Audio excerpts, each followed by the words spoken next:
અને ભૂખ્યા ને ભૂખ્યા સુવડાવી દે છે. બાળકો દુબળા થઈ ગયા છે, પહેરવા માટે શરીર ઉપર કપડા ન હોય. સુદામાનું સંત હૃદય છે એ તો સહન કરે, પણ માથે આ સહન નથી થતું. એક દિવસ પૂજા કરી અને સુદામા ઉભા થયા.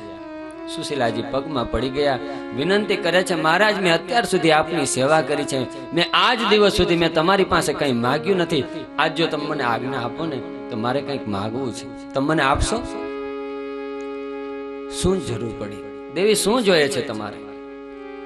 મહારાજ તમે ઘણી વખત એમ કહેતા હો છો કે જ્યારે તમે સાંદીપની ઋષિના આશ્રમમાં અધ્યયન કરતા હતા ત્યારે દ્વારકાધીશ તમારી સાથે રહેતા હતા, એ તમારા મિત્ર છે, એને તમારા પ્રત્યે બહુ પ્રેમ છે. તો મહારાજ એવી કૃપા કરો ને કે તમે દ્વારકાધીશ પાસે જાઓ.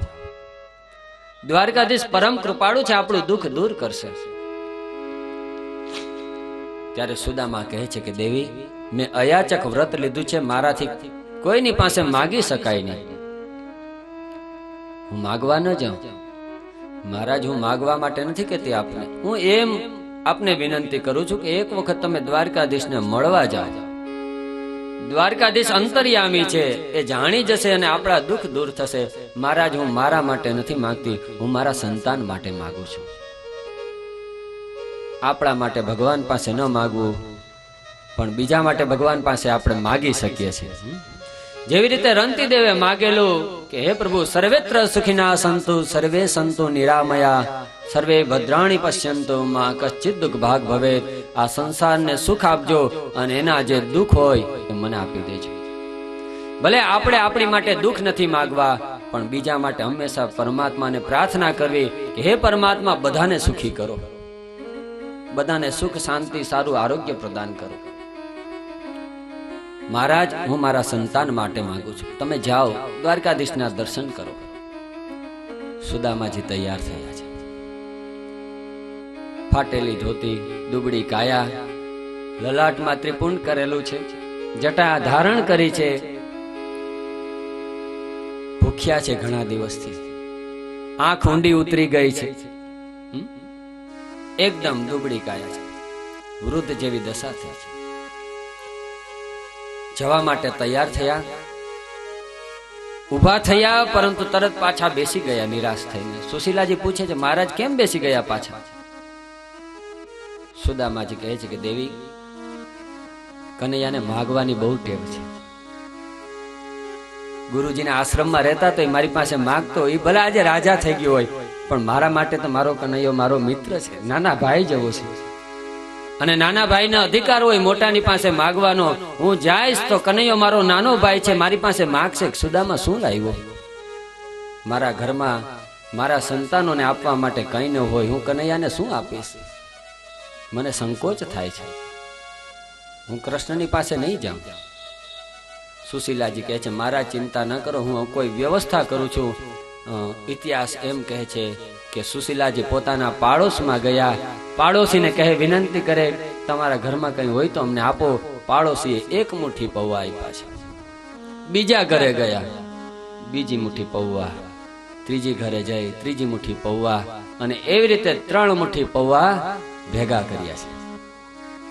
લોકો એમ કહે છે કે દ્વારકાધીશે સુદામાને સંપત્તિ આપી, સુદામાને આપ્યું, પણ હું એમ કહું છું કે ભગવાને સુદામાને નથી આપ્યું, સુદામાએ ભગવાનને આપ્યું છે.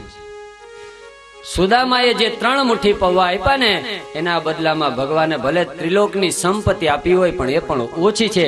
કેમ કે માણસની પાસે ધન હોય અને એમાંથી અમુક ભાગ આપે, એમાં એની મોટાઈ ન કહેવાય, પરંતુ પોતાની પાસે કાંઈ ન હોય ને આપે, એ સાચું દાન કહેવાય. કાંઈ નથી, પાડોશમાંથી માંગ્યા 3 મુઠ્ઠી પૌવા, અને એ 3 મુઠ્ઠી લઈ આવ્યા, ફાટેલી જીર્ણ થયેલી ધોતી એકદમ. 3 મુઠ્ઠી પૌવા મૂક્યા, અને સુશીલાજી એક ગાંઠ, બીજી ગાંઠ, ત્રીજી ગાંઠ, ચોથી ગાંઠ, અનેક ગાંઠ વાળે છે. કારણ કે આમાંથી અનાજનો એક દાણો પણ રસ્તામાં ઢોળાતો ન જાય. જેને ખાવા માટે અન્ન ન મળતો હોય એને એક એક દાણાની કિંમત હોય, અને આપણી પાસે એટલી સંપત્તિ હોય, કેટલું આપણે એમને વેડફી દેતા હોય, ફેંકી દેતા હોય. રસ્તામાં એક દાણો ન વેડફાય. મેં એક દ્રશ્ય જોયેલું છે આપણે ત્રિવેણીમાં, અહીંયા છે, ઘણા વર્ષ પહેલા એક પિતૃ કાર્ય થતું હતું. લોકો આમ જમવા બેઠા હતા અને જ્યારે માણસો જમતા હતા ત્યારે એ જગ્યાની એક બારી હતી, ત્યાંથી આમ ગરીબ બાળકો આમ ખુલ્લા શરીર આમ હાથ લંબાવીને કે અમને ખાવાનું આપો, અમને ખાવાનું આપો. મેં નજરે જોયું કે જ્યારે માણસો આમ હજી તો આમ હાથ ધોતા હતા, થાળીમાં હાથ ધોયે, અને એ હાથ ધોયેલી થાળીમાં આમ જપાજપી કરી એ બાળકો જમવા લાગેલા. ભગવાને દુઃખ આપણને ન દીધું હોય